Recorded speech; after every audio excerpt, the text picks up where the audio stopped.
Hello student, कैसे हैं आप सब। एक बार पुनः से कोचिंग क्लासेस पर स्वागत है। उम्मीद करता हूं आप सब अच्छे होंगे, मस्त होंगे, बेहतर होंगे, आपकी पढ़ाई बेहतर चलेगी। बच्चों 12th केमिस्ट्री में चैप्टर आपका 4 चल रहा है।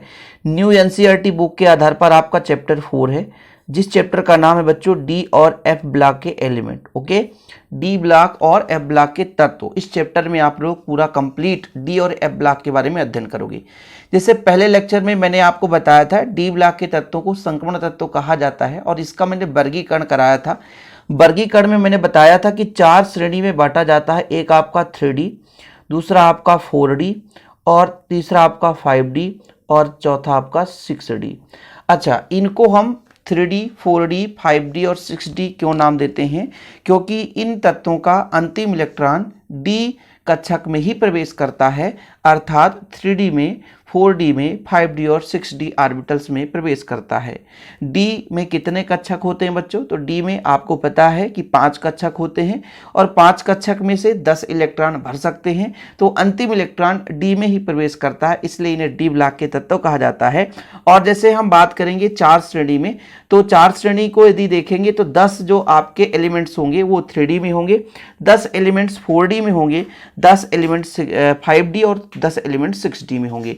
आज आप लोग जो इलेक्ट्रॉनिक विन्यास सीखने वाले हैं, जैसे आप लोग देखिए, मैं यहाँ पर तीनों का यहाँ पर 3D, 4D, 5D श्रृंखला लिख लिया है बच्चों, और इन्हीं का मैं इलेक्ट्रॉनिक विन्यास आपको सिखाऊंगा। 5D यदि बन जाए, क्योंकि इनमें कहीं ना कहीं थोड़ा बहुत कुछ ना कुछ अपवाद है आपबाहु के नियम का, जिनका पालन नहीं करेंगे, इसलिए आप लोगों को थोड़ा बेसिक समझना है।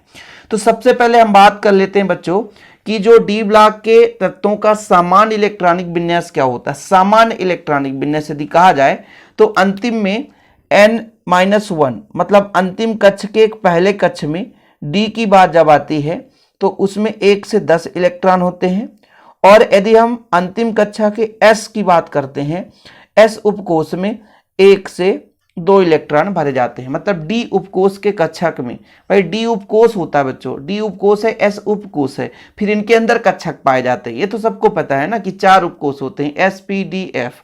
तो डी उपकोष में यानी इनके कक्षकों में, अर्थात डी के कक्षकों में 1 से 10 इलेक्ट्रॉन हो सकते हैं, और एस में बच्चों 1 से 2 इलेक्ट्रॉन हो सकते हैं, 1 या 2 इलेक्ट्रॉन, सभी में 1 या 2 इलेक्ट्रॉन। लेकिन पूरे पीरियोडिक टेबल में डी ब्लॉक के तत्वों में एक हमारा अपवाद है, वो है पैलेडियम। पैलेडियम में बच्चों एस में जो है वो 0 इलेक्ट्रॉन पाए जाएंगे, ध्यान रखिएगा, 0 इलेक्ट्रॉन, बिल्कुल एक भी इलेक्ट्रॉन एस में नहीं पाया जाएगा, पूरा अपवाद है आपबाहु के नियम का। 0 इलेक्ट्रॉन होता है एस में, ध्यान रखिएगा। ये देखो चीटी आ गई है, इसको साइड में करो भैया, ठीक है। तो यहां पर आप लोग याद रखिएगा, ये आपका समान इलेक्ट्रॉनिक विन्यास होता है, n-1 d1 to 10 और ns 1 to 2। मतलब d में 1 से 10 इलेक्ट्रॉन हो सकते हैं और s में 1 से 2 इलेक्ट्रॉन हो सकते हैं। आपबाहु के नियम का अपवाद मुख्य रूप से 2 कारणों से होता है। एक 5D में बच्चों पूर्ण रूप से इलेक्ट्रॉन या अर्धपूर्ण इलेक्ट्रॉन भरने का कारण होता है कि या तो आपका अर्धपूरित कक्षक हो या पूर्ण पूरित कक्षक हो अधिक स्थायी होते हैं, या तो अर्धपूर्ण कक्षक हो या तो पूर्ण कक्षक हो अधिक स्थायी होते हैं। जैसे मैं बात कर लेता हूं, यहां पर डी में कुल कितने कक्षक होते हैं बच्चों? डी में 5 कक्षक होते हैं। कितने कक्षक होते हैं? 5 कक्षक होते हैं। तो मैं इसमें 5 कक्षक बनाता हूं, 1 2 3 4 और ये 5। फिर से मैं यहाँ पे एक और 5 कक्षक बनाता हूं। तो जब इनमें या तो 1-1 इलेक्ट्रॉन हो या तो 2-2 इलेक्ट्रॉन हो तो अधिक स्थायी होते हैं। जैसे जब ये 1-1 इलेक्ट्रॉन इनमें भरा है तो इन्हें बोला जाता है अर्धपूर्ण या अर्धपूरित। अर्धपूरित मतलब आधा आधा भरा है सब में। और जब बच्चों इनमें पूर्ण भरा हो, मतलब 2-2 इलेक्ट्रॉन भरे हैं, एक कक्षक की अधिकतम क्षमता 2 इलेक्ट्रॉन होती है, तो यदि इसमें 2-2 इलेक्ट्रॉन भरा है तो इसे बोलेंगे पूर्ण पूरित, ठीक है। अर्धपूरित कक्षक, इसमें अर्ध भरा हुआ मतलब आधा भरा हुआ है, और पूर्ण पूरित कक्षक यदि इस स्थिति में है तो ये अधिक स्थायी होते हैं। क्या होते हैं बच्चों? अधिक स्थायी होते हैं। और इसी स्थायित्व को ग्रहण करने के लिए, जैसे जहां पे 4s2 3d4 होना चाहिए, तो ये 3d5 4s1 हो जाता है, एक इलेक्ट्रॉन s का d में चला जाता है। कहने का मतलब किसी भी हम एलिमेंट्स की बात करेंगे, जब वो आपबाहु के नियम का अपवाद होगा तो उसका मुख्य कारण यही होगा, अर्धपूरित कक्षक या पूर्ण पूरित कक्षक स्थायी होते हैं और स्थायित्व को ग्रहण करने के लिए, स्थायित्व के लिए ये s से इलेक्ट्रॉन अपनी ओर खींच लेते हैं, जिससे s के एक इलेक्ट्रॉन किस में चले जाते हैं बच्चों, d में। तो d में 5 या 10 इलेक्ट्रॉन हो जाते हैं। अभी आप अपवाद देखोगे, फिलहाल अभी इतना तो समझ लो कि ये किस कारण से होगा। तो या तो अर्धपूरित कक्षक या तो पूर्ण पूरित कक्षक ये अधिक स्थायी होते हैं। इसी कारण से बच्चों आपका जो है अबाहो के नियम का अपवाद बनता है।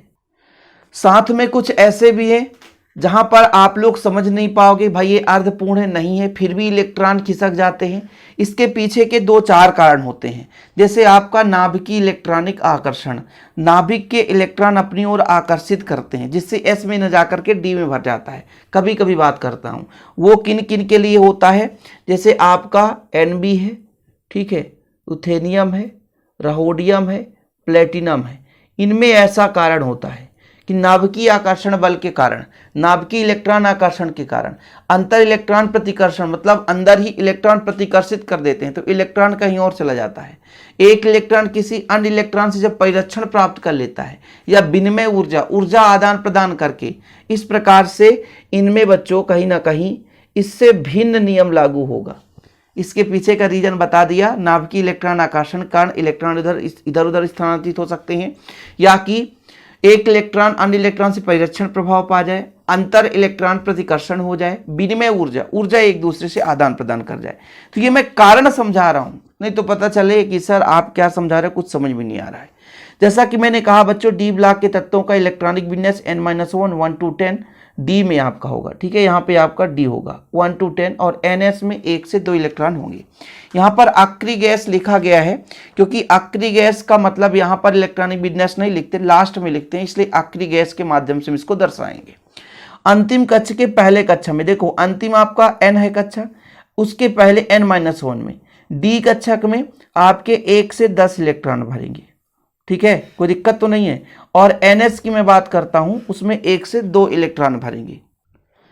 इसके बाद मैं थोड़ा सा आपको बता दूं कि इस प्रकार डी ब्लॉक के तत्वों में n-1 डी तथा ns दोनों ऑर्बिटल्स अपूर्ण रहते हैं। अपूर्ण का मतलब या तो है ना 1-1 इलेक्ट्रॉन होगा, या तो जैसे डी में 7 इलेक्ट्रॉन है, 8 इलेक्ट्रॉन है, पूर्ण ना भरा हो। जैसे आपका मान लीजिए डी में टोटल 10 इलेक्ट्रॉन जा सकता है। डी कक्षक में कितने कक्षक होते हैं, डी में कितने कक्षक, 5 कक्षक, तो 10 इलेक्ट्रॉन तो अपूर्ण रूप से होते हैं।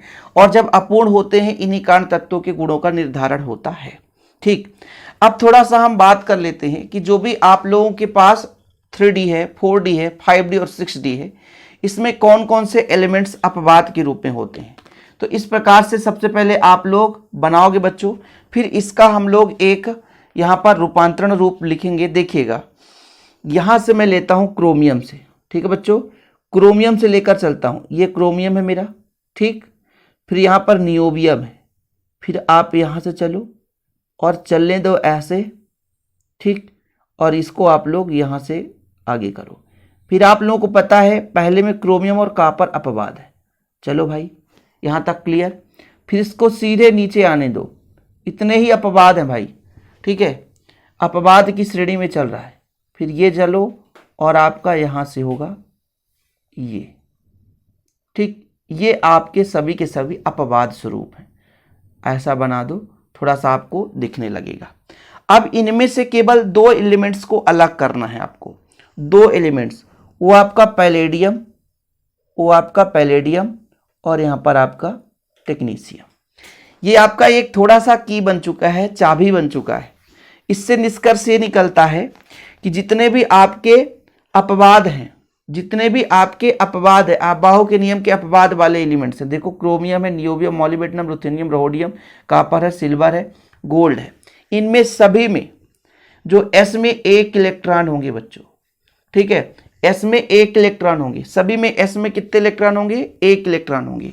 यानी कहने का मतलब, यहां पर कहने का मतलब, इस संरचना के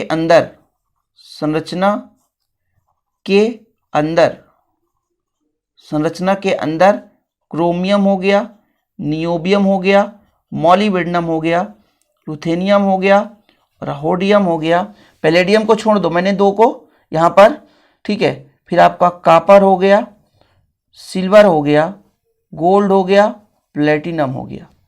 ठीक है, इनमें एस कक्षक में एक इलेक्ट्रॉन होगा, एक इलेक्ट्रॉन होगा। ठीक है बच्चों, एक इलेक्ट्रॉन होगा, सब में एक ही इलेक्ट्रॉन होगा, ध्यान रखिएगा।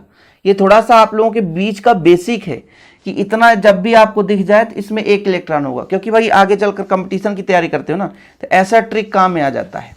ठीक है, इसके बाद बच्चों पैलेडियम में एस में जीरो इलेक्ट्रॉन तथा संरचना के अंदर में 2 इलेक्ट्रॉन भरेंगे। ठीक है, ये टेक्नीशियम में 2 इलेक्ट्रॉन। ये आपके संरचना के अंदर की कहानी हो गई भाई, संरचना के अंदर की कहानी। और यदि मैं आपसे कह दूं संरचना के बाहर, यहां पर मैं थोड़ा सा बता देता हूं, लिख भी देता हूं। किसी बच्चे को यदि मान लीजिए संरचना के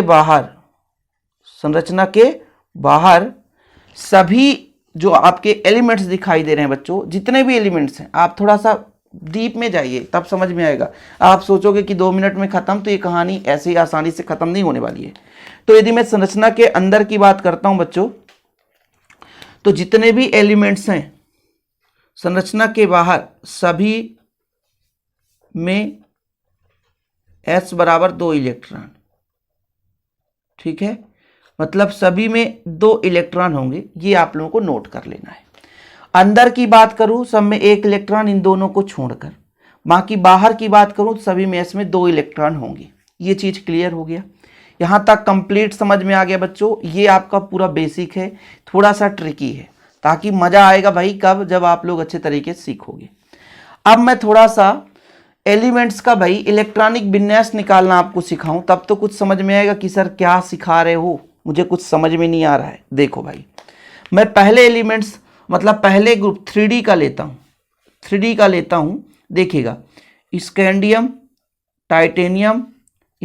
टाइटेनियम, वेनेडियम, ठीक है, chromium, manganese, iron, cobalt, nickel, copper, zinc. ठीक है, ये आपका मान लीजिए कौन सा एलिमेंट्स हो गया, 3D एलिमेंट्स। अच्छा, सबसे पहले मैं स्कैंडियम का निकालता हूं बच्चों, इसका होता है 21।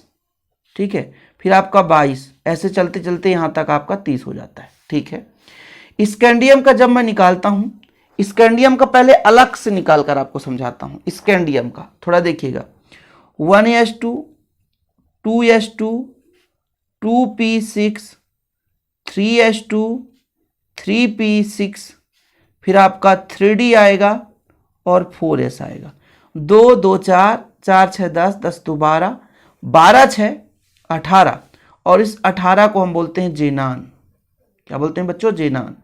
और ये 3D है और 4s है, s में 2 इलेक्ट्रॉन भरेंगे तो आपका हो जाएगा 20, 20 1 21, 20 20 1 21। ये लो, इसका इलेक्ट्रॉनिक विन्यास निकल कर आया। देखो कोई भी कठिनाई नहीं है, थोड़ा सा ध्यान देना है।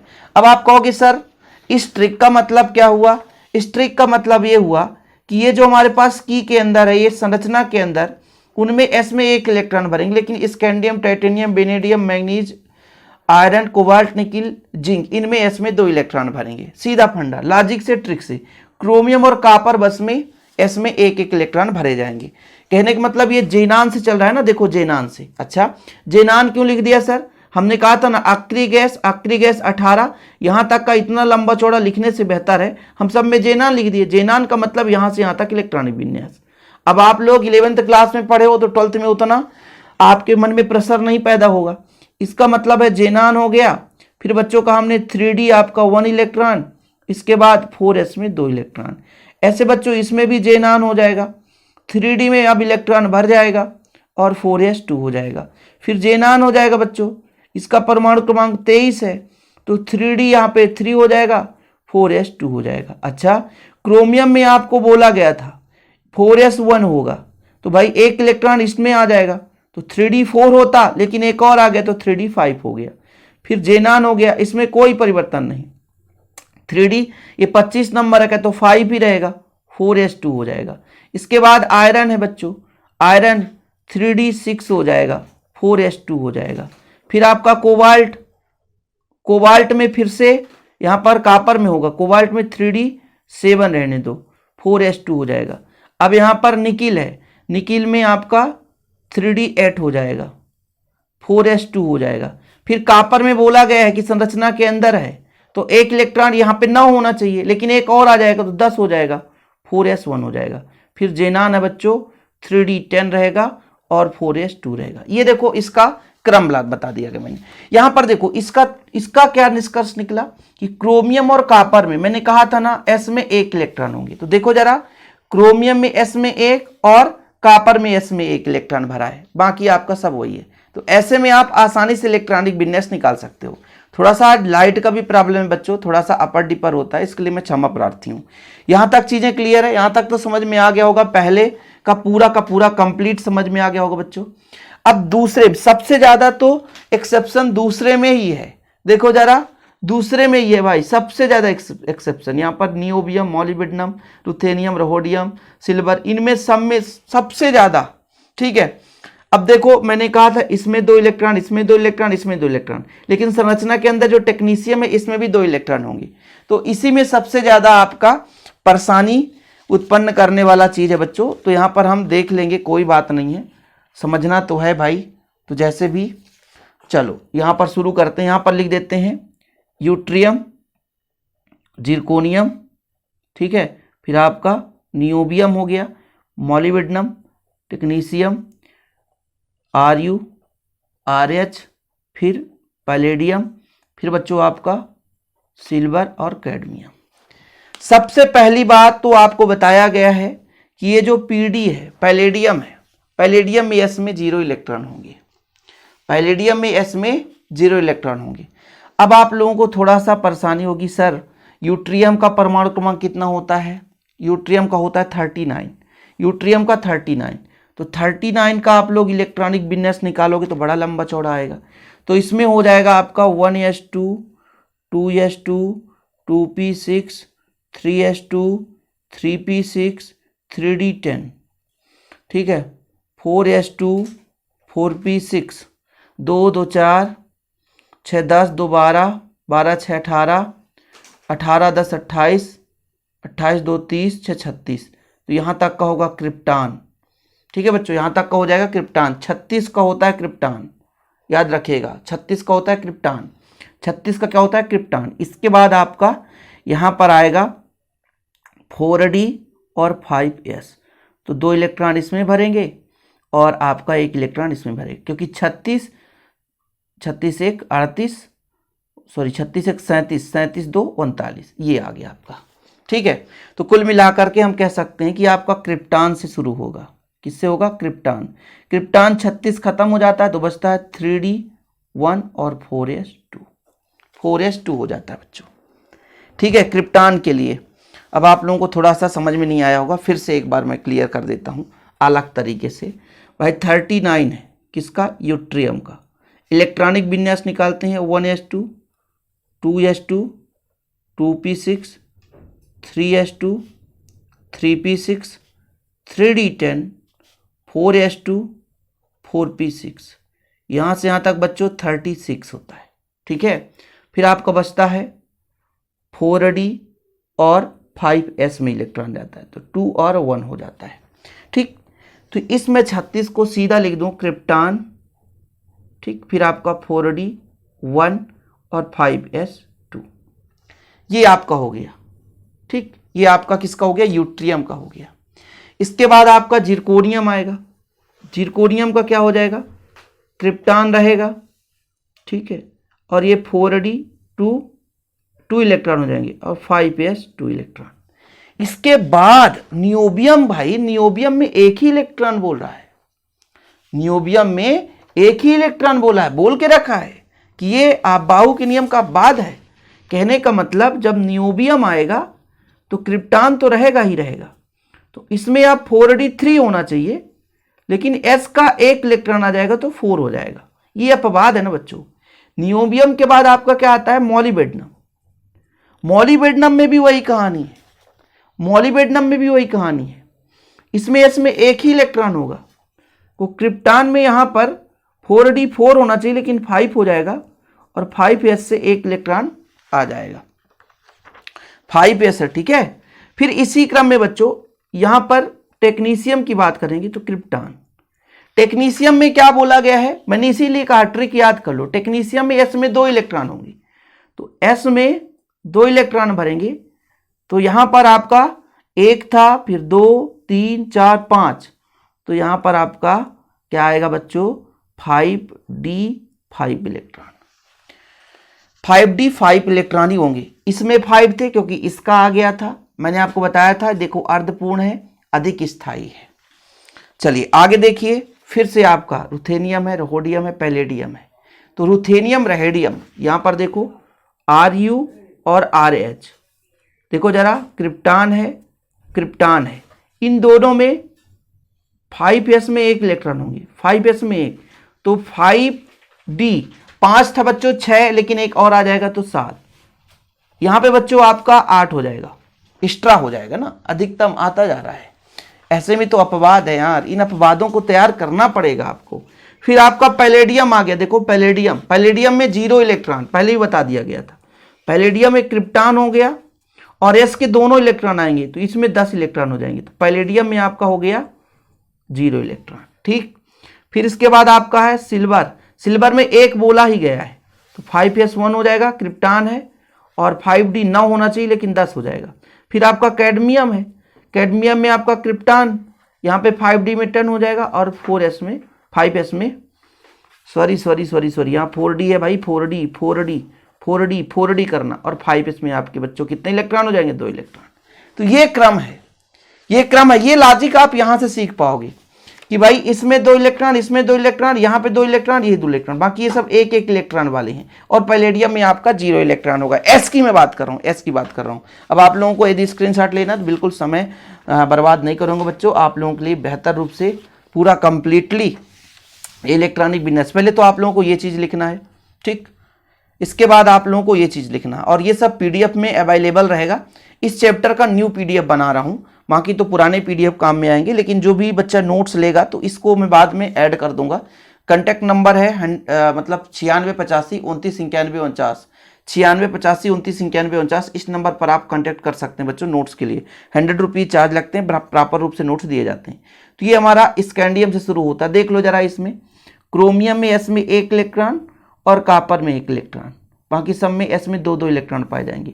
यहाँ पर तो भाई इसमें तो अपवाद की झड़ी लगी है, yttrium, zirconium, niobium, molybdenum, technetium, इसमें आपको स्टार्टिंग नियोबियम में भी 1 इलेक्ट्रॉन, मॉलिब्डेनम में भी 1 इलेक्ट्रॉन पाया जाएगा। फिर आपका यहाँ पर भी आपका रुथेनियम, रोहोडियम में भी 1 इलेक्ट्रॉन, पैलेडियम में 0 इलेक्ट्रॉन, फिर आपका 1 होगा, और कैडमियम में आपका 2 इलेक्ट्रॉन। इसके बाद 5d का भी आप लोग देख सकते हैं बच्चों। अब यहाँ पे लेंथेनम के बाद, अब देखो जैसे ही हम लेंथेनम के 72 में पहुंचते हैं तो 4f में 14 इलेक्ट्रॉन भरे जाते हैं, 4f में 14 इलेक्ट्रॉन भरे जाएंगे। और ऐसे जब 6d श्रेणी में जाओगे, अच्छा इसमें कौन कौन से अपवाद है, तो केवल 2 ही अपवाद हैं, इसमें केवल 2 ही अपवाद हैं, एक आपका प्लेटिनम और एक आपका यहाँ पर गोल्ड, एक आपका प्लेटिनम और एक आपका गोल्ड, केवल 2 ही अपवाद हैं बच्चों।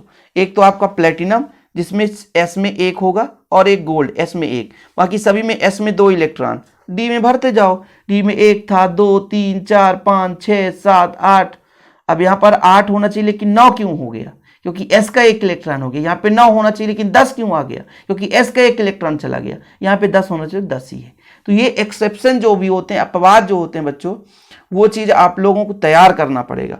लगता होगा कि वीडियो काफ़ी लंबा है, लेकिन यार क्या करें, मजबूरी है इतना लंबा बनाने के लिए, क्योंकि इलेक्ट्रॉनिक विन्यास हम चाहें तो बस एक ही लाइन में कंप्लीट कर दें, लेकिन नहीं, हम सोचते हैं कि आप लोगों को बेहतर से बेहतर कंटेंट मिले, बेहतर से बेहतर तैयारी कर सकें। ये भी आपको स्क्रीनशॉट लेना है, ठीक है। ये मेन है, ये मेन है पूरे इस डी ब्लॉक के एलिमेंट्स के मतलब एक प्रकार से इलेक्ट्रॉनिक विन्यास के लिए। और ऐसे ही आप लोग इसी क्रम में 6D में चले जाना, उसमें किसी प्रकार का अपवाद नहीं है। 6D में आसानी से 5D तक आपसे बनना चाहिए। 6D यदि नहीं भी बनेगा कोई गम नहीं है। 6D में क्या होगा, यहाँ से आपका स्टार्टअप होगा 5F से, और यहाँ पर 6D to 7S2 है ना, तो थोड़ा सा क्रम बदल जाएगा, क्रम बढ़ता जाता है, बस हो गया, कुछ भी नहीं है। तो आज के लिए इतना ही बच्चों। वीडियो पसंद आए तो लाइक करके शेयर कर दें। अभी तक यदि नोट्स नहीं लिए तो कांटेक्ट नंबर मैंने दे ही दिया है, पर्सनल नंबर है 9685299949। डिस्क्रिप्शन पे मेरे न्यू ऐप का लिंक भी मिल जाएगा, वहां पर आप ऐप से भी जुड़ सकते हैं। और ऐसे वीडियो पाने के लिए चैनल को सब्सक्राइब करके बेल आइकन जरूर प्रेस कर लें। जय हिंद, वंदे मातरम।